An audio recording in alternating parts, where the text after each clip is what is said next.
நான் பைக் ஓட்ட ஆரம்பிக்கும்போது எங்கேயாவது போலீஸ் வந்து மடக்கிட்டாங்கன்னா சொல்லுவோம், எங்கள் ஊரில் 2-3 வழக்கறிஞர்கள் இருப்பாங்க. இப்போ அவங்க பேர் சொல்லுவோம், எங்கள் அண்ணன் தான் அப்படின்னுவோம், எங்கள் சித்தப்பா தான் அப்படி சொல்லுவோம். எல்லாம் சொல்லுவாங்க, எத்தனை பேருக்கு தாண்டா ஒரு அண்ணன், எத்தனை பேருக்கு தாண்டா சித்தப்பா அப்படின்னு கேட்பாங்க போலீஸு. அப்போ சில வழக்கறிஞர்கள் தான் இருந்தாங்க. இப்போ நிறைய வழக்கறிஞர் இந்த கிராமத்தில் உண்டாயிருக்கிறார்கள், ரட்சிப்பின் மூலமாக, சத்தியத்தின் மூலமாக. அப்படி ஒரு பேருக்கே அவ்வளோ பவர் இருக்குது பாருங்கள். ரொம்ப வருஷத்துக்கு முன்னாடி அந்த மாதிரி பேரெல்லாம் யூஸ் பண்ணியிருக்கோம், இப்போவும் யூஸ் பண்ணுறோம். ஆனால் இந்த உலகத்திலேயே இருக்கிற ஒரு பெரிய பெயர் இயேசு.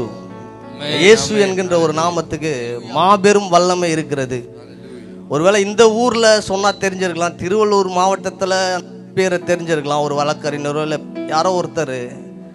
ஆனால் உலகம் முழுவதும் ஒரு பேர் உயர்த்தப்பட்டிருக்கிறது என்று சொன்னால் அது இயேசுவினுடைய பெயர் தான். கரங்களை தேவனுக்கு நன்றி செலுத்துவோம்.